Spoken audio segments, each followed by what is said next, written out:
Today, we are going to electroplate some jewelry. These are things that we found. The first thing you have to do when you gold plate something is to polish it. You have to make sure that it is as clean and shiny as possible. Anything that is dull will still be dull when you put the gold plating on. So this is clearly tarnished. We found it in the wild. It's got a few scratches on it. We have to polish it up. So I've got this magnetic tumbler. See, mini magnetic tumbler. What I do is I put the jewelry in there, and then we add a little bit of white vinegar, and then we fill it up with water. About that full is all you need. The top on, turn it on, give it, I'm going to be doing a lot of these, so we'll put it on for a full hour at top speed. When this is done, we'll take out all of the jewelry, because this isn't the only one, and then we'll start buffing it. The jewelry has been polishing for an hour, and look at how black that water is. So we'll pour it out and pull out the rings that we will be polishing further, because next step is buffing, and after that we clean it. It's to make sure that the ring is perfect before we plate it so that it's perfect after it's plated. All right, so we've polished everything. We've pulled it out of the polisher and everything is nice and shiny. Now it's time to inspect to see if there's any scratches that need to be buffed out. I've already inspected these three, and these are the ones I have to do next. After inspecting everything, I am not going to gold plate this one. It's just really too dull. It will not be gold plated. All the others are shiny enough. Next is cleaning them. I will explain, I did show how to polish in the electric polisher, but how to buff, I actually have two different ways. One is this little wheel, and you can see I buffed until the felt turned black. Anyways, you just turn it on and then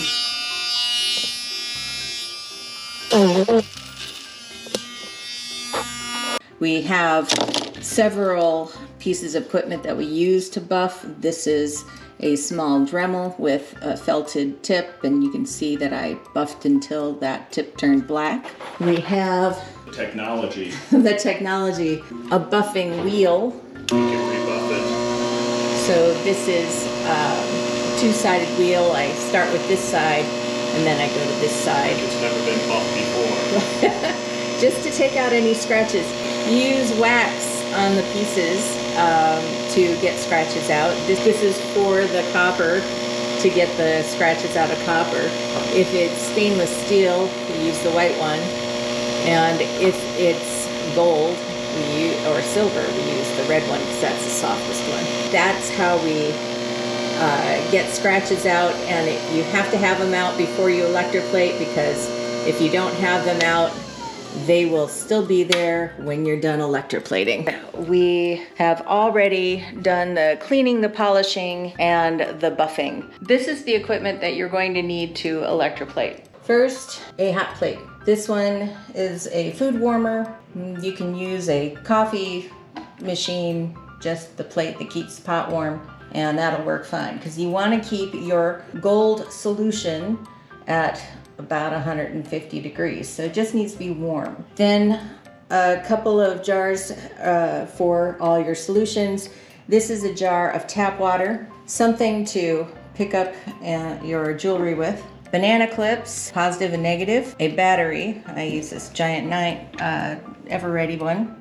And then a stainless steel item. This is a stainless steel bolt. For the solutions, you need a chrome stripper, you need a surface activator solution, and then you need your gold solution. First thing we do is put our solutions in the various containers. That is our chrome stripper. This one is the surface activator. This is our 14 karat gold solution. It's always interesting how the gold is purple. It's like royalty or something. Then we're going to take our stainless steel and attach it to our positive banana clip. And on the negative will be our jewelry. And we're gonna start with this right here. Now, what happens is we put it in the chrome stripper and it takes off all of the minute particles that you couldn't see. Then we put it into the surface activator and it prepares the surface of the metal to accept the gold. And then we put it into the gold, and the molecular level with this electrical current moving through, it adheres to the surface of our jewelry. So this is just going to be a plain ring. It's copper, it looks pink because it's so clean. For our very first step, we actually take the positive and attach it to our negative node, and the negative we attach to the positive node. It's got to be reversed. We've got that reversed. We put it into the chrome stripper. You should see a reaction. You can see there's a little bit of bubbling and some gas release. So you wait about 10 seconds, and once that's done, so once you've taken it out, you dip it into the water, clean it off, and then you reverse back to where it's supposed to be. Negative goes to positive, or negative, and positive goes to positive. And boom. And then you put it into the surface activator. So here again, you should see some reaction. You can see the bubbles coming off of the ring, and that's what you're supposed to see.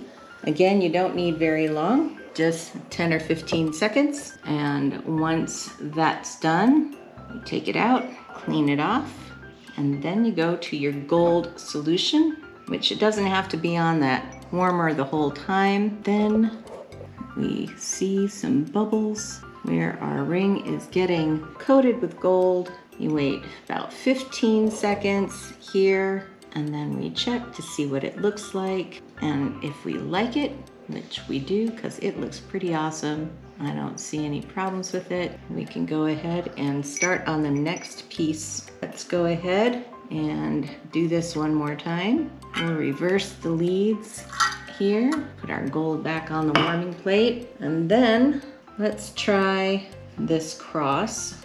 This one I'm excited to see what it looks like. I think it buffed out beautifully. It was pretty trashy looking when I started. Now we want to dip this back in the water, put this into the chrome stripper, wait a few seconds while it's bubbling. You can see it's bubbling in there. That's exactly what you want to see. Then I think that's done.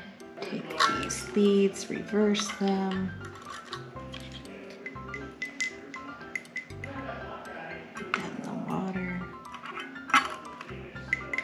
And now the surface activator. You can see there's bubbles coming off of that cross in the surface activator. So the surface is getting ready to accept the molecular adhesion of gold. Then bring our gold over here. We'll go and clean this off, and then into the gold solution. And you can see there's little bubbles coming off of that cross. So we'll give it about 10-15 seconds here and pull it out, and it is brilliant gold, but I think I'm gonna put it in for a couple more seconds because I just want it to be extra nice. And there we go. Now that looks gorgeous. That is a beautiful gold-plated cross.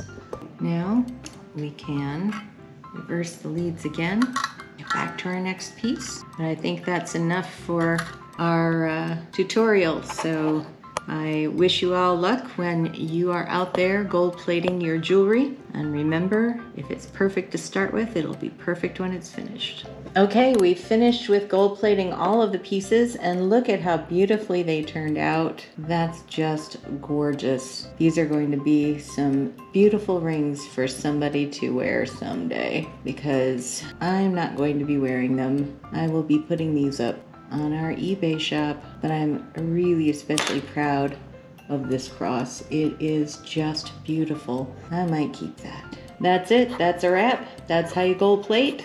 I wish you luck.